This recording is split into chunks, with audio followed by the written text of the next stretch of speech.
नमो तस् भगवतो अरहतो सम्मा सम्बुद्धास्स। ये च बुद्धा अतीता च ये च बुद्धा अनागता पचुपन्ना च ये बुद्धा अहं वन्दामि सर्वदा।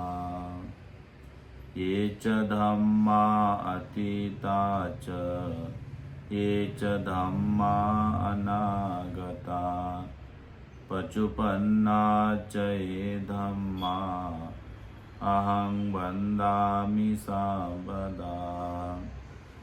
ये च संघा अतीता च ये च संघा अनागता पचुपन्ना च ये संघा अहं वन्दामि सर्वदा। तथागत सम्यक संबुद्ध भगवंताचा सुविख्यात सद्धम्म, भगवंताचा सदा पूजनीय आर्य श्रावक संघ या तिन्ही रत्नांना सर्वप्रथम अभिवादन करतो। पूज्य बोधिसत्व गुणोपेतन डॉक्टर बाबासाहेब आंबेडकर यांच्या समग्र धम्मक्रांतीमध्ये संपूर्ण जीवन समर्पित करून आज रमाईच्या जन्मदिनी रमाई जयंतीच्याच दिवशी श्रद्धावान सोनवणे परिवाराने आज आपल्या घरामध्ये भगवान तथागतांच्या बुद्ध रूपाची स्थापना करत आहेत। त्या निमित्ताने उपस्थित आदरणीय ब्रह्मचारी, उपस्थित आदरणीय आमच्या डॉक्टर सुजाताताई आणि उपस्थित सर्व श्रद्धावान उपासक उपासिका आपल्या सर्वांच्या प्रती मंगल कामना आशीर्वाद भावना व्यक्त करतो। भगवान तथागत सम्यक संबुद्ध समग्र मानव जातीच्या हितासाठी, सुखासाठी आणि दुःखमुक्तीसाठी महत्त्वपूर्ण उपदेश करतात। भगवान तथागत सम्यक संबुद्धाचा जो सद्धम्म आपण चांगल्या प्रकारे जाणून घेतला तर आपल्या मनामध्ये म्हणजे भगवान बुद्धाच्या धम्माविषयी एक जागृती निर्माण होईल। आज आपण हे जीवन जगत असताना बऱ्याचशा लोकांचा अभ्यास करतो किंवा अनेक संप्रदायाचा आपण अभ्यास करत असतो।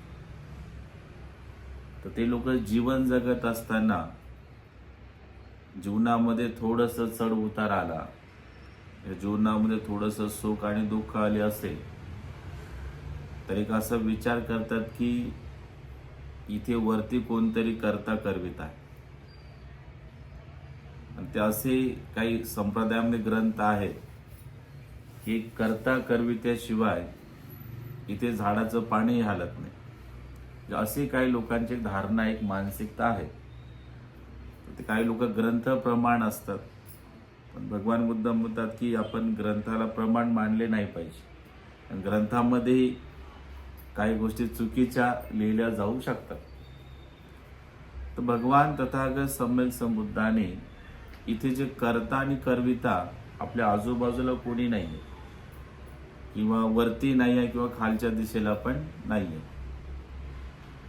जीवनामध्ये जे काही चढ उतार येत आहेत हे दुसरं तिसरं कोणीही करत नाही आहे किंवा आणत नाही आहे।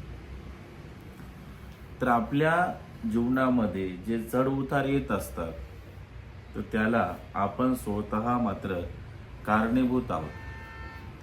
सुख येत असेल तर ते केवळ आपल्याच कृत्यामुळे येत आहे, आणि दुःख जर येत असेल तर ते सुद्धा आपल्याच कृतीमुळे आपल्या जीवनामध्ये येत आहे। तर ह्या गोष्टीला आपण चांगल्या प्रकारे समजून घेतले पाहिजे। भगवान तथागत सम्यक संबुद्धाने धम्मपदामध्ये समग्र मानव जातीच्या हितासाठी, सुखासाठी आणि दुःखमुक्तीसाठी अतिशय महत्त्वपूर्ण श्री सद्धर्माचा उपदेश केलेला आहे. म्हणजे आशिया खंडातला जो श्रेष्ठ ग्रंथ असेल आणि महान ग्रंथ असेल, जो जीवनाला दिशा देणारा जो ग्रंथ असेल तर तो म्हणजे धम्मपद आहे. तर धम्मपद जो ग्रंथ आहे, हे धम्मपद आणि माणसाचं जीवन हे एकरूप आहे. म्हणजे हे काही भिन्न नाही आहे. तर धम्मपद म्हणजे संपूर्ण मनुष्याचं जीवन आणि माणसाची मन आणि माणसाची मनोप्रवृत्ती त्याच्यामध्ये आपल्याला भगवंतांनी सांगितलेलं आहे. त्यामुळे हे जीवन जगत असताना बुद्ध वचन समजून घेणं, त्याला धम्मपद म्हटलेलं आहे ना. ते धम्मपद हे भगवंताचंच आहे. तर या धम्मपदाला आपण चांगल्या प्रकारे समजून घेण्याचा प्रयत्न केला पाहिजे. तर भगवान बुद्ध एका गाथेच्या द्वारे मनुष्याला सुखाच्या संदर्भात आणि दुःखाच्या संदर्भामध्ये उपदेश करतात. भगवान तथागत सम्यक संबुद्ध म्हणतात, चरंती बाला दुमेधा आम्ही तेव अत्तना करोंती पापकं कम्मं यंग होती कटुकं फलम. ही 2 ओळीची गाथा आहे. पण या 2 ओळीच्या गाथेमध्ये फार मोठा उपदेश आणि विचार भगवंताने सांगितलेला आहे. तर या गाथेचा अर्थ असा होतो की दुष्ट बुद्धि वाले मनुष्य स्वयं ही अपने शत्रु बने घूमते. जे एखादा दुष्ट प्रवृत्तीचा व्यक्ती असेल, म्हणजे आपण म्हणतो की प्रवृत्ती मीन्स ज्या व्यक्तीचं वागणं चांगलं नसेल, बोलणे चांगले नसेल किंवा त्याचा व्यवहार चांगला नसेल, आहे ना, हे दुष्ट प्रवृत्ती आहे ना. तर दुष्ट प्रवृत्तीवाले जे लोक असतात ते लोक मात्र स्वतः शत्रू बनत असतात. आपण हे जीवन जगताना म्हणतो की अमुक ठिकाणी आम्ही गेलो तर ते लोक आमच्याशी झगडा करत होते, भांडण करत होते आणि त्यांनीच भांडण म्हणजे सुरुवात केली आणि ते आता आमचे शत्रू बनले. मित्र होते पण आता ते आमचे शत्रू झालेले आहेत. तर बुद्ध म्हणतात ही बाहेरील जगामध्ये जे काही तुम्हाला शत्रू दिसत आहेत तर कदाचित हे तुमचं जास्त नुकसान करू शकत नाही. पण जर तुमचं दुष्ट मन असेल किंवा तुमची दुष्ट प्रवृत्ती असेल, दुष्ट मानसिकता असेल तर ते मात्र सगळ्यात जास्त हानी तुमचीही करत असते. तर सर्वप्रथम आपण एखाद्या व्यक्तीबद्दल राग उत्पन्न केला किंवा द्वेष उत्पन्न केला किंवा ईर्ष्या उत्पन्न केली, तर राग उत्पन्न केला, द्वेष उत्पन्न केला तर समोरच्या व्यक्तीला माहित नसते की तुम्ही त्याचा राग करताय, है ना. ते व्यक्त केल्याच्या नंतर दिसतं, पण मनातल्या मनात जर आपण धोपत राहिलो तर, है ना, ते समोरच्या व्यक्तीला काही कळत नाहीये. तर बुद्ध म्हणतात द्वेषाची जर भावना आपल्या अंतर्मनामध्ये उत्पन्न झाली तर सगळ्यात आधी आपल्या स्वतःलाच त्रास होत असतो. या दिदीला याचा राग आला नाही का, तर सगळ्यात आधी त्यांना त्रास होतो, मग नंतर त्यांना होईल. आहे पण जसा चित्तामध्ये विकार उत्पन्न झाला, रागाचा विकार, द्वेषाचा विकार, ऐक ना, ईर्षेचा विकार, हे विकार आहेत ना. तर हे विकार जे आहेत याला दुष्ट बुद्धी म्हटलेलं आहे ना. तर दुष्ट बुद्धी आपल्यामध्ये आली तर सगळ्यात जास्त नुकसान आपणच आपले करत असतो. आणि भगवान तथागत सम्यक संबुद्धांनी समग्र मानव जातीला विकारातून मुक्त व्हा असा महत्वाचा संदेश दिला आहे. जेवढे काही सत्व आहे, जेवढे काय प्राणी आहे, जेवढे काय मनुष्य आहे, जेवढे काय मनुष्यतर प्राणी आहेत, दिव्य सत्व असतील, दृश्य अदृश्य सत्व असतील, तर त्या सगळ्यांच्या प्रती राग लोभ द्वेष न करता आपण सगळ्यांच्या प्रती मंगल मैत्रीची भावना करावी असे भगवंताने सांगितले आहे.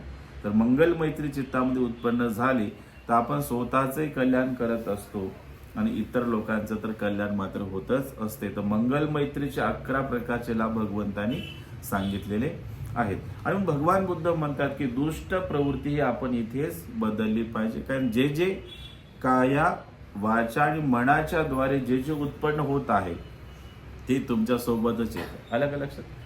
ते तुमची सोबत कधीही सोडत नसते. भगवान म्हणतात जे जे कर्म करत असतो ते कर्म तुमचा पिछा करत असतात. जसे बैलगाडीला जुंपलेल्या बैलाचा पाठलाग कोण करते? त्या गाडीचे चाक करते. आपण चालत असताना रस्त्याने आपल्यासोबत एक गोष्ट नेहमी येते, ते म्हणजे आपली सावली आहे की नाही, आपली परछाया आपल्या सोबतच येत असते. तसेच भगवान बुद्ध म्हणतात, जर वाईट चित्ताने वाईट प्रवृत्तीने जे जे कर्म करत असतो ते कर्म मात्र सदैव तुमच्या सोबतच येत असतात, मरेपर्यंतही येतात. मेल्यावर सुटतात का? नाही. मेल्याच्या नंतर सुद्धा चित्तासोबत ते कर्म आपल्या येत असतात. आणि म्हणून जे जे कर्म आहेत, वाईट कर्म आहेत, त्याला आपण थांबवण्याचा मात्र सातत्याने प्रयत्न केला पाहिजे. जर वाईट कर्म आपले इथे थांबले तर आपल्यासारखा सुखी व्यक्ती या जगामध्ये कुठलाही होऊ शकत नाही.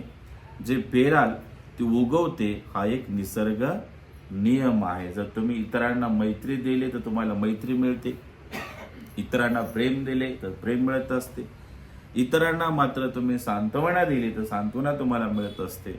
इतरांच्या प्रती जर तुम्ही राग केला तर तुमच्याला रागच हे वाट्याला येत असतो, द्वेष केला तर द्वेष तुमच्या वाट्याला येत असतो.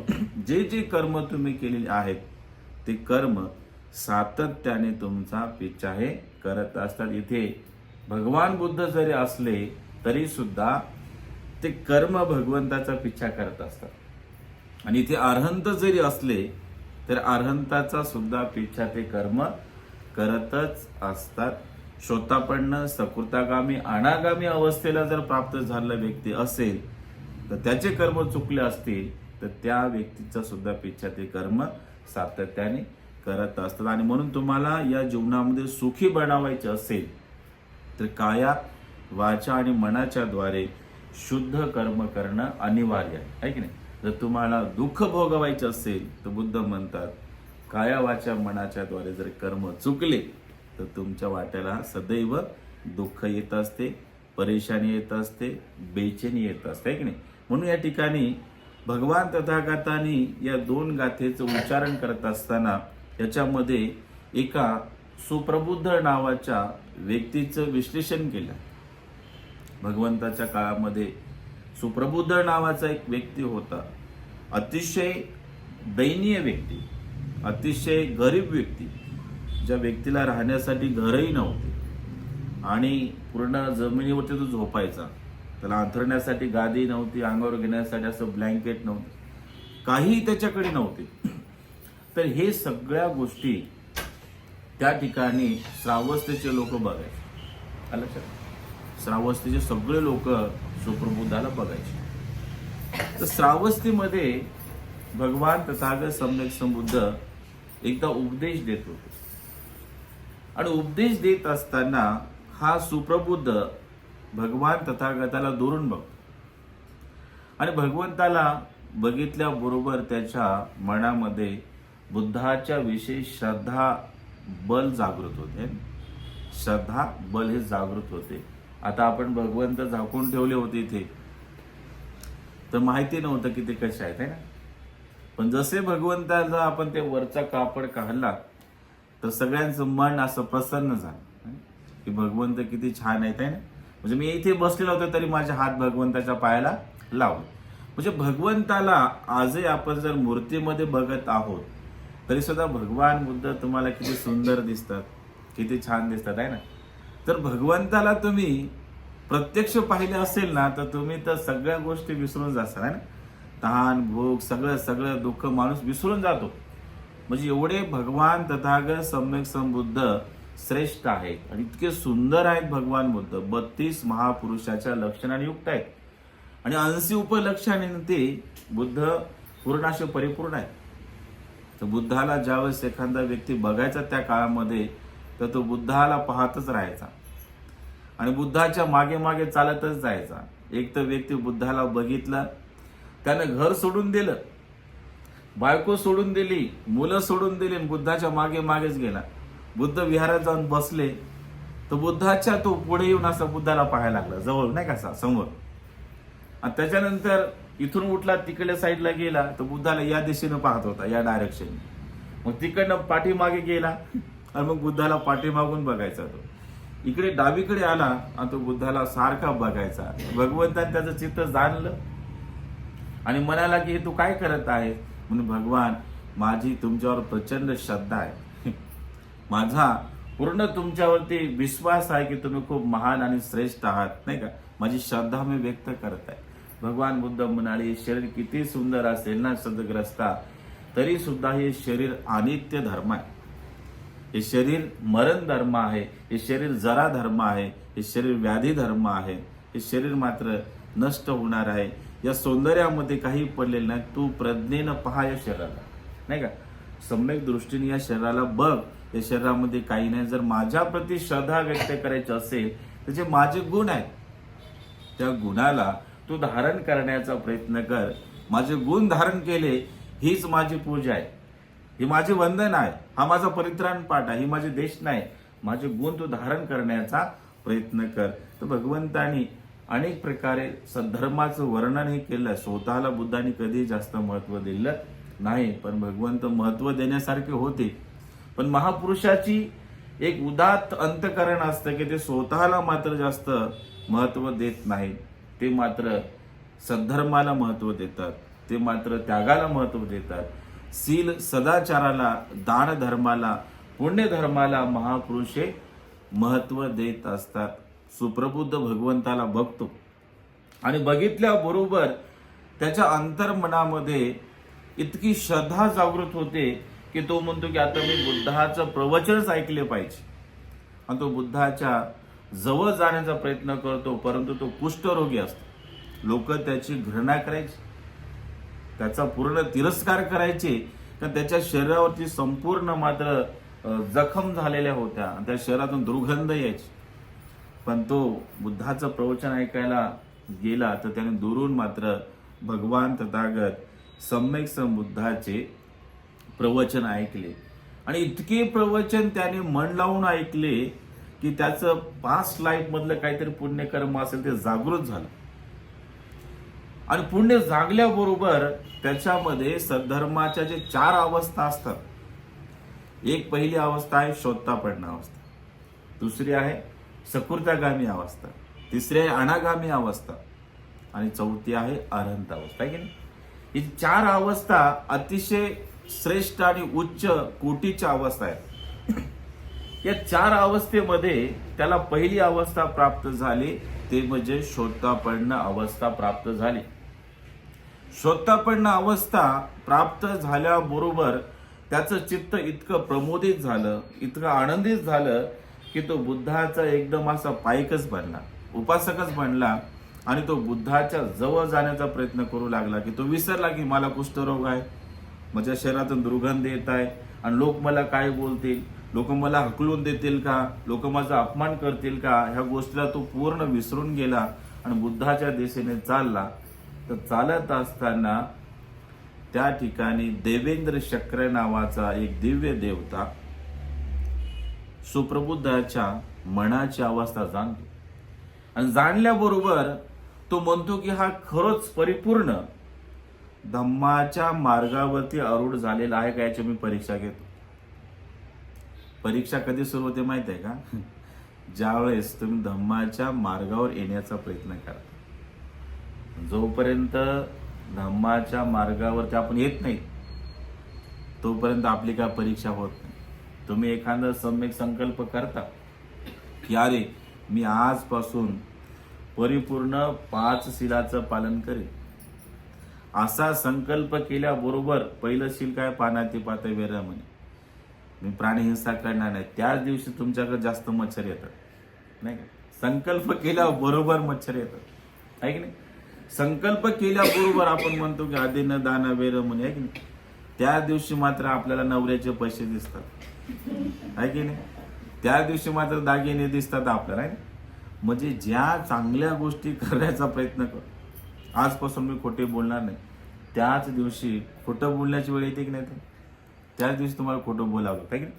म्हणजे धम्माच्या मार्गावरती परिपूर्ण चालणं हे का साधी सोपी गोष्ट आहे का बरं. अग्निपरीक्षा असते आणि ज्या लोकांना पालनच करायचं नाही, धम्माचं काहीच घेणं नाही, त्यांना काही अडथळे येत नाही, इथली निसर्गातील शक्ती मार शक्ती म्हणते की हा तू खोटं बोलत आहे का चांगलं आहे, त्याची चोरी पकडल्या जात नाही. हे?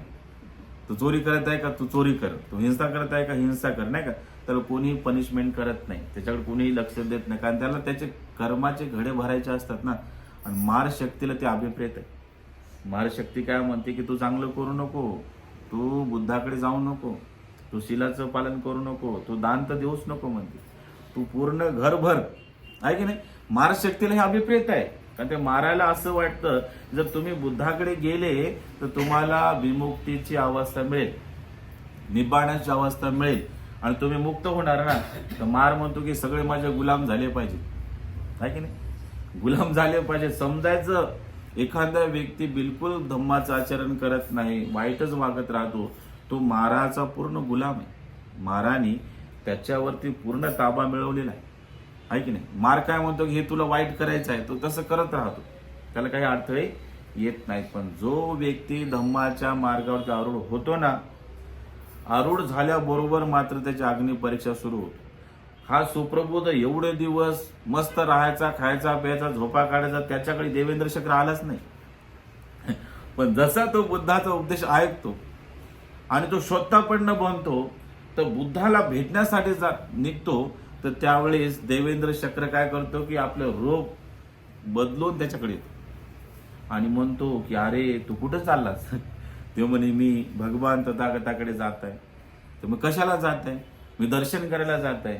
तर देवेंद्र शक्र म्हणाले की तू अतिशय गरीब आहेस, दयनीय अवस्था तुझी आहे आणि तुझ्याकडे मात्र बसण्यासाठी विश्राम करण्यासाठी साधं छोटंसं घर पण नाही आहे. तर तुला एक गोष्ट सांगतो म्हणे, एक करतो का तू. ते म्हणे काय करायची आहे, तुला एक गोष्ट करायची आहे की ते समोरचे भगवान बुद्ध दिसत आहेत ना, तर ते भगवान बुद्ध नाहीत असं म्हणायचं.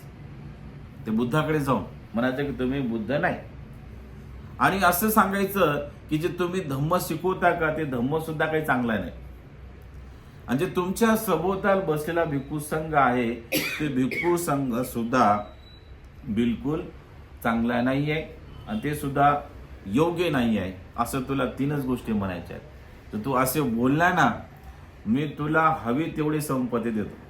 कसं प्रलोभन आलं बघा, याला लोभ म्हणतात, आहे की नाही. लोभ दाखवला त्याला की तू बुद्धाकडे जा आणि म्हण तुम्ही बुद्ध नाही, तुम्ही धम्म नाही, तुमच्याकडे संघ सुद्धा नाही, फक्त असं तुम्हाला बोलायचं आहे. हे बोलल्याबरोबर तुला पाहिजे तेवढी संपत्ती मी देतो, कारण तू गरीब आहे, निकृष्ट आहे, तुझ्याकडे कुठल्या प्रकारचं धन नाही आहे. तो सुप्रबुद्ध म्हणाला की तुम्ही कोण आहे जे मला असं सांगता बोलण्यासाठी. मला मी देवेंद्र शक्र आहे, नाही का. तुला काही काम करायचं नाही, कष्ट करायचं, फक्त एवढंच 3 वाक्य बोलायचं, बुद्ध बुद्ध नाही. तो म्हणाला की जर मी भगवान बुद्धाच्या सद्धर्माची देशना ऐकून स्वतःपन्न अवस्थेला प्राप्त करू शकतो, तर याच्यासारखी उच्च अवस्था जगामध्ये कुठलीही नसेल. आणि जर मी भगवान बुद्धाला जाऊन बोललो की तुम्ही बुद्ध नाही, तुम्ही मात्र सांगतात धम्म आहे, तो धम्म सुद्धा योग्य नाही आणि तुमचा संघ सुद्धा योग्य नाही, असे मी बोलेल, तर सद्धर्माच्या माध्यमातून जे मला उच्च कोटीचं जे बल प्राप्त झालं, जी अवस्था प्राप्त झाली स्वतःपर्ण अवस्था, ते लगेच निघून जाईल. बघा, म्हणजे हे जे बल आहे ना, हे बल याला पद म्हणतात. जसं की भौतिक पद असतात ना, सरपंच असेल, नगरसेवक असेल, आमदार असेल, खासदार असेल, मंत्री असेल, आहे ना, हे पद आहेत ना, हे पद निघून जातात बरं का. जर तुमच्याकडनं काय चूक भूल झाली तर पक्ष लगेच तुम्हाला काढून देतो, नाही की नाही, घरी बसवतो. म्हणजे काय बरोबर नाही म्हणतात हा माणूस. आता कितीतरी नेते घरी बसले आहेत की नाही, बरं, हे बरोबर नाही म्हणतात आहे.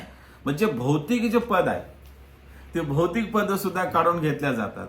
मग आध्यात्मिक जे पद आहे ते सुद्धा निसर्ग काढून घेतो, आहे की नाही. बुद्धाच्या धम्माच्या संघाच्या मार्गातून जर तुम्ही वेगळे झाले, विभिन्न झाले, तर त्या ठिकाणी निसर्ग काय करतो, स्वतःपर्ण सकृतागामी अनागामी अरहंत पदाची अवस्था सुद्धा काढून घेतो, तुम्हाला डायरेक्ट शून्यावरती आणतो.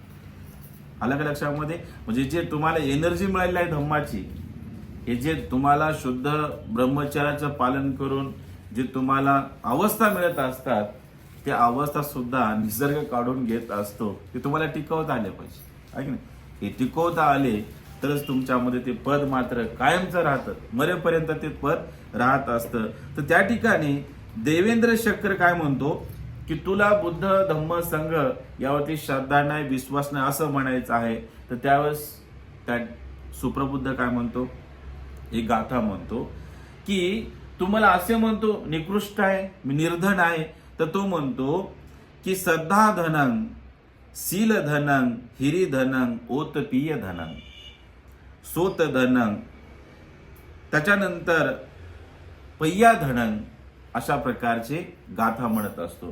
तर ह्या ठिकाणी सुप्रबुद्ध काय म्हणत असतो की ज्या व्यक्तीकडे श्रद्धेचं धन आहे, धन आहे, श्रद्धा एक प्रकारचं धन आहे ना, जसे भौतिक धन आहे ना तुमच्याकडे, आता साहेबाकडे एवढं मोठं घर आहे, धन आहे की ना त्याचं, आणि एवढे लेकरं आहेत त्यांचे, सुंदर पत्नी आहे, सुंदर नातेवाईक आहे, हे प्रकारचं धन आहे ना. तर हे भौतिक धन आहे. तर भगवान बुद्धाने सुद्धा 7 प्रकारचे धन सांगितले आहेत. तर त्या 7 प्रकारच्या धनामध्ये पहिलं जे धन आहे ते म्हणजे श्रद्धा धन आहे. हे श्रद्धा धन ज्या व्यक्तीकडे असेल ना, तर त्या व्यक्तीसारखा श्रीमंत व्यक्ती जगामध्ये दुसरा कोणी असू शकत नाही. तर बौद्ध म्हणून जीवन जगत असताना प्रत्येक व्यक्तीकडे, प्रत्येक स्त्रीकडे, प्रत्येक पुरुषाकडे श्रद्धेचं धन हे असलंच पाहिजे. बाकी भौतिक संपदा असो की नसो, नाही का, ते तर येतच राहते ना.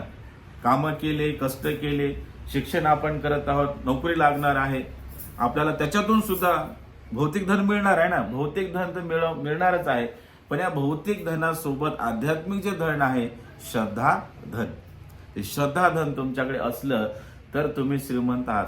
पण बऱ्याचशा लोकांकडे भौतिक धन संपदा प्रचंड असते, गडगंज संपत्ती असते, परंतु आध्यात्मिक धनच नसते त्यांच्याकडे श्रद्धा धन नसते ना. बरेचसे लोक मरेपर्यंत मात्र बौद्ध धम्मातच म्हणजे राहतात, पण बौद्ध धम्मात राहून सुद्धा बुद्धाच्या प्रती, धम्माच्या प्रती आणि संघाच्या प्रती श्रद्धेचं धन अजिबात नसते. तर बुद्ध म्हणाले श्रद्धा धन हे फार महत्वाचं आहे. सुप्रबुद्ध म्हणत आहे की माझ्याकडे श्रद्धेचं धन आहे.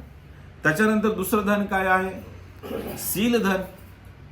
शील पालन करणे का, म्हणजे 5 शील आहेत ना, ते 5 शील सुद्धा तुमच्याकडे कंप्लीट असले पाहिजे. 5 शीलामध्ये तुम्ही पुष्ट असले पाहिजे. तर 5 शीलामध्ये पुष्ट असणारा पुरुष, 5 शीलामध्ये पुष्ट असणारी स्त्री हे जगातील सगळ्यात श्रीमंत आहे. भिक्षू असेल, भिक्षुणी असेल, हे शील धन ज्या व्यक्तीकडे आहे तो खरा श्रीमंत आहे की नाही. एखादा पुरुष जर 5 शीलामध्ये 1 शील त्याने घात केला तर पूर्ण समाज त्याला नाव ठेवतो. एखादी भगिनी चुकून जर एखाद्या शीलाचं उल्लंघन करते किंवा नकळत होत असते आणि ही गोष्ट जर 4 लोकांना माहित होते तर संपूर्ण समाज मात्र त्या स्त्रीला नावं ठेवत असते. म्हणजे भगवंताने शील धन किती छान सांगितलेलं आहे.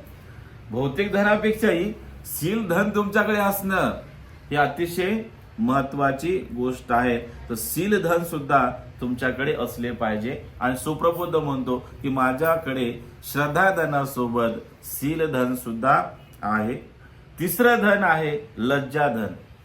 लक्षामध्ये माणसाला लज्जा असली पाहिजे. स्त्री असेल, पुरुष असेल, भिक्षू असेल, भिक्षुणी असेल, या 4ही लोकांकडे लज्जा धन असले पाहिजे. लज्जा धन म्हणजे काय, जे पाप विरुद्ध आहे, जे पाप कर्म आहे, जे कुशल कर्म आहे, हे करण्यापासून आपण विरत असलो पाहिजे, आहे की नाही. आपण वेगळं असलो पाहिजे. माणसाला पाप कर्म करण्याची एक लज्जा वाटली पाहिजे. हे लज्जा धन सुद्धा तुमच्याकडे असले पाहिजे. त्याच्यानंतर भगवान तथागत सम्यक संबुद्ध सांगतात की मनुष्याकडे शुद्ध धन असलं पाहिजे. शुद्ध धन म्हणजे काय, तर शुद्ध धन म्हणजे हे जीवन जगत असताना आपल्याकडे श्री सद्धर्म श्रवण करण्याची कला असली पाहिजे, आहे की नाही. धम्म हे सातत्याने आपण श्रवण केला पाहिजे. भगवान बुद्धाच्या काळापासून आजता गायत मात्र श्रद्धावान उपासक उपासिका शुद्ध धनाला विकसित करत असतात. आजही आपण जर श्रीलंका असेल, थायलंड असेल, म्यानमार असेल, कंबोडिया असेल, व्हिएतनाम असेल, जपान असेल, तर या ठिकाणचे लोक तासन तास भगवान बुद्धाचा सद्धर्म ऐकत बसतात. आहे की नाही? तुम्ही विदर्भामध्ये जा, मराठवाड्यामध्ये जा, तर त्या ठिकाणी रात्र आणि दिवस धम्मोपदेश सुरू असते ताई. रात्र आणि दिवस म्हणजे 24 तास नाही का? पूर्ण आमच्या मुळाव्याला पूज्य धम्मसेवकजी महास्तवीर आमचे गुरु आहेत, डॉक्टर खेमोदमोजी महाथेर आमचे गुरु आहेत. तर त्या मुळाव्याला 2 दिवसाची धम्मपरिषद असते.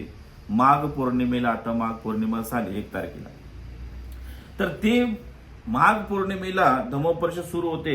तर कंटिन्यू 2 दिवस रात्र आणि दिवस नॉनस्टॉप रात्र आणि दिवस प्रवचन सुरू असतात आणि लोक मात्र पेंडॉलमध्ये तासन तास धम्म ऐकतात. ज्याला झोप आली ती तिथेच झोपते.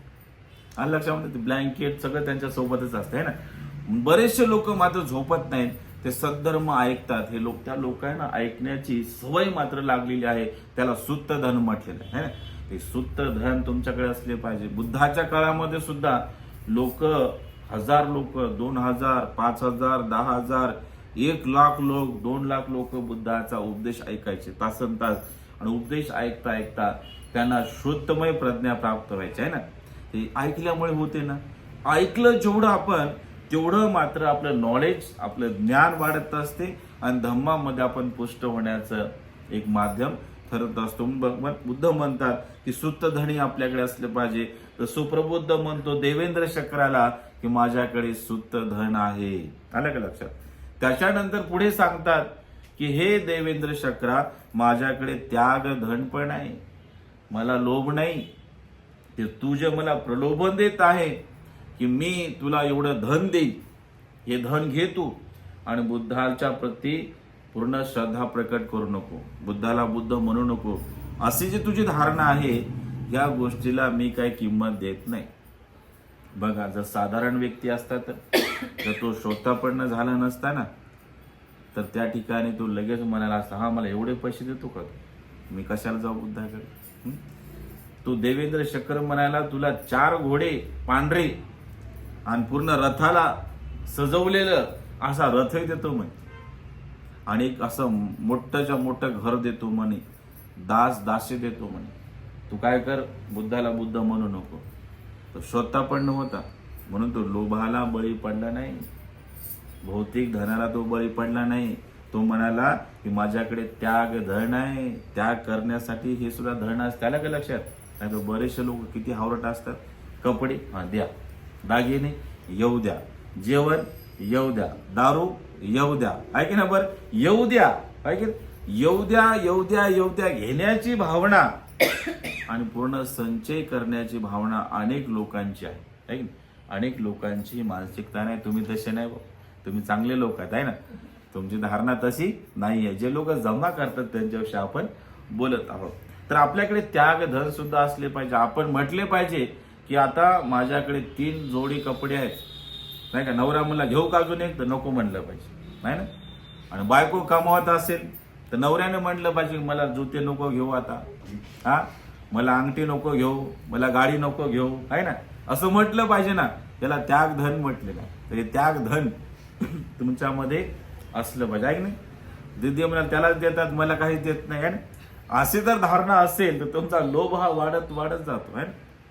तृष्णाही वाढत वाढत जाते. आणि जर नाही भेटलं मग एखाद्या दिवशी मम्मीकडून पप्पाकडून की मग दुःख होते, आहे ना. मग रडत बसायचं, मग रुसून बसायचं, आहे की नाही. मग मॅगी खायची, नाही मग हॉटेलमध्ये जायचं, पिझ्झा खायचा. म्हणजे काही दिलं तर मग खुश होणार, नाही दिलं तर मग रुसून बसणार, आहे ना.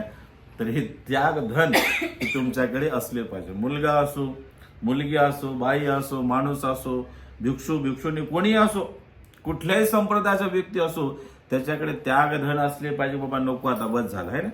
संतुष्ट कुठेतरी असले पाहिजे. संतुष्टी परमं धनं विसासा परमा याते निब्बाणं परमं सुख, असं बुद्धाने म्हटलेलं आहे.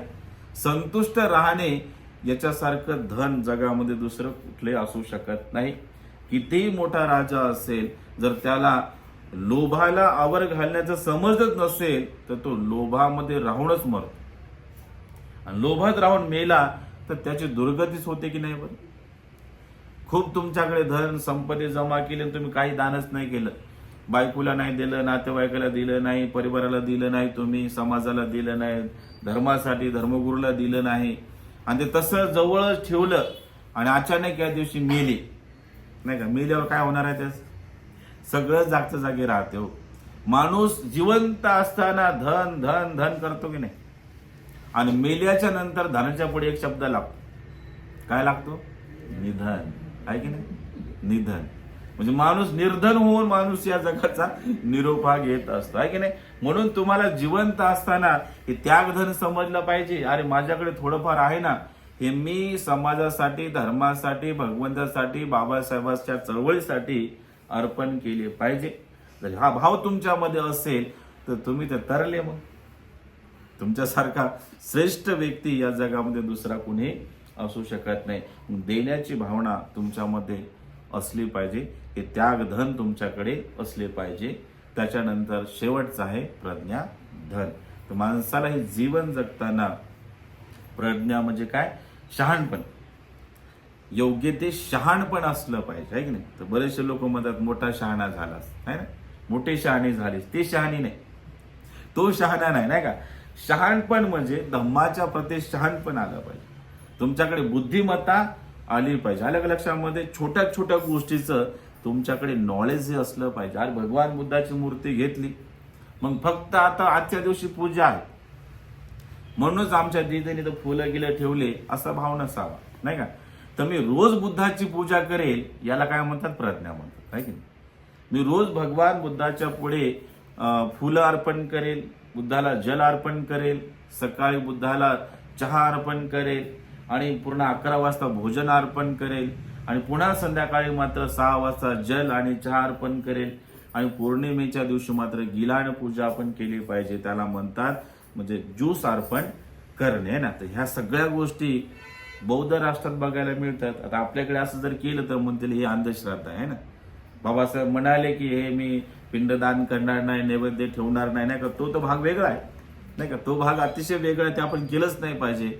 पण प्रज्ञा दृष्टीतून, सम्यक दृष्टीतून मात्र भगवान बुद्धाची यथार्थ ज्ञानाच्या द्वारे आपण पूजा केली पाहिजे, वंदना केली पाहिजे. बुद्धाला जे जे आपण करत असतो त्याच्या पाठीमागे मात्र एवढाच भाव असतो की बुद्धाला आमचं जात आहे, आमचं हे दान मात्र बुद्धाला जात आहे. बुद्धाला दिल्यामुळे तुम्हाला ते दान करण्याची सवय लागत असते, आणि म्हणून बुद्धाला जे जे तुम्ही देत असता ते प्राप्त होत असते. असे कधीही समजू नये की बुद्धाचं तर निर्वाण झालं, बुद्धाला देऊन काय फायदा आहे, नाही का? बुद्धाला कुठे चहा देतात का? बुद्धाला कुठं भोजन देत असतात का? पण बुद्ध नसते तर मग बुद्धाला मेणबत्ती देऊ नये, की नाही? बुद्ध नाही आहेत तर बुद्धाला फुल पण देऊ नये. बुद्ध जिवंत असताना म्हणायचे की काही करू नका, नाही का?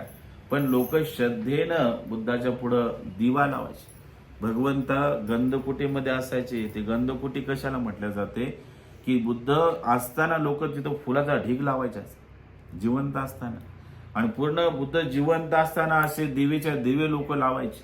जिवंत असताना सुगंधी पूजा करायचे लोक, बुद्धाला असं जल अर्पण करायचे, ते हे पाण्याचं दान द्यायचे ना. ही परंपरा बौद्धांची आहे, ही परंपरा आपण वाढवली पाहिजे. ही प्रज्ञा आपल्यामध्ये असली पाहिजे. रोज बुद्धाच्या पुढे आपण वंदना करून, ध्यान मनन चिंतन करून, सम्यक समाधीचा अभ्यास केला पाहिजे, ध्यान साधनेचा अभ्यास केला पाहिजे. आणि घरामध्ये जे वृद्ध लोक असतात त्यांच्याप्रती आपण सेवाभाव ठेवला पाहिजे. गुरुजन आले आपल्याकडे तर त्यांचा पण आपण गौरव केला पाहिजे. जसे की आज भंतेजी आले तर आपण पाय पाण्याने धुवून काढले, फुलं अर्पण केले, त्याच्यानंतर बसण्यासाठी आसन तयार केले, नाही का? याला गौरव करणे म्हणतात. जेवढा आपण इतर लोकांचा, त्यागी लोकांचा गौरव करू, आपला गौरव करणारे अनेक लोक तयार होतात, आहे की नाही? जे पेरलं ते उगवत असते. जर आपण भाव केला काय करायचं, काय आवश्यकता आहे, नाही का? तर मग त्याच गोष्टी तुमच्या वाट्याला येत असतात. जीवनाला महानपण हे तुमच्या कृतीतून प्राप्त होत असते, आणि हे महानपण तुम्ही आणलं पाहिजे कृतीतून, आहे की नाही? तर निश्चितच आपण सगळ्या गोष्टी माता पित्यांच्या प्रती सेवाभाव आपण केला पाहिजे. वृद्ध लोकांची सेवा आपण नित्यनेमानं केली पाहिजे. याला प्रज्ञा म्हणतात, याला शहाणपण म्हणतात, नाही का. आणि भांडणं करायचं शहाणपण काही कामाचं नाही, चोरी करायचं शहाणपण काही कामाचं नाहीये, नाही का. तर सेवा करण्याचं, दान देण्याचं शहाणपण आपल्याकडे निश्चितच असले पाहिजे. तर आजच्या या पवित्र दिनी, खरंच आजचा पवित्र दिवस आहे. माता रमाईचा जन्म झाला, वाटा साखर पाळणं आहे की नाही. तर रमाईच्या जन्माच्या दिवशी मात्र आज ताईंच्या या सुंदर निवासामध्ये आमच्या सुजाता ताईच्या माध्यमातून आम्हाला इथे आलं, बुद्ध मूर्तीची स्थापना करता आली. निश्चितच हा संपूर्ण परिवार श्रद्धावान आहे, शीलवान आहे आणि निश्चितच आपण चांगल्या सत्वामधून, लोकांमधून इथपर्यंत आलेला आहात. याच्या पुढेही आपला चांगला प्रवास हा निश्चितच होणार आहे. तर या घरामध्ये राहत असताना आपल्या सगळ्यांना आयुवर्ण, सुख आणि बलप्राप्त हो. आपल्या सगळ्यांच्या इच्छा, मनोकामना पूर्णत्वात जावोत, अशा प्रकारची उदात्त मंगल कामना व्यक्त करतो. आणि वेळेच्या अभावी माझे छोटेसे धम्मदेश त्या ठिकाणी थांबवतो. भवतु सब मंगलम, सर्वांचे जय मंगल हो.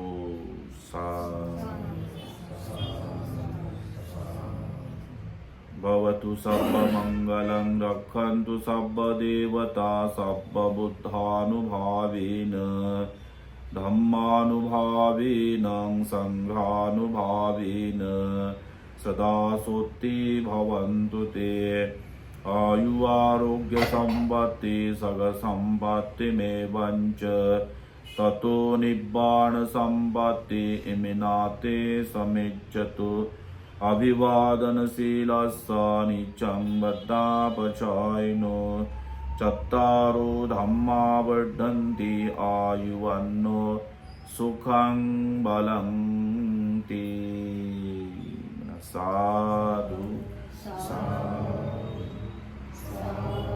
बुद्धं नमामि, धम्मं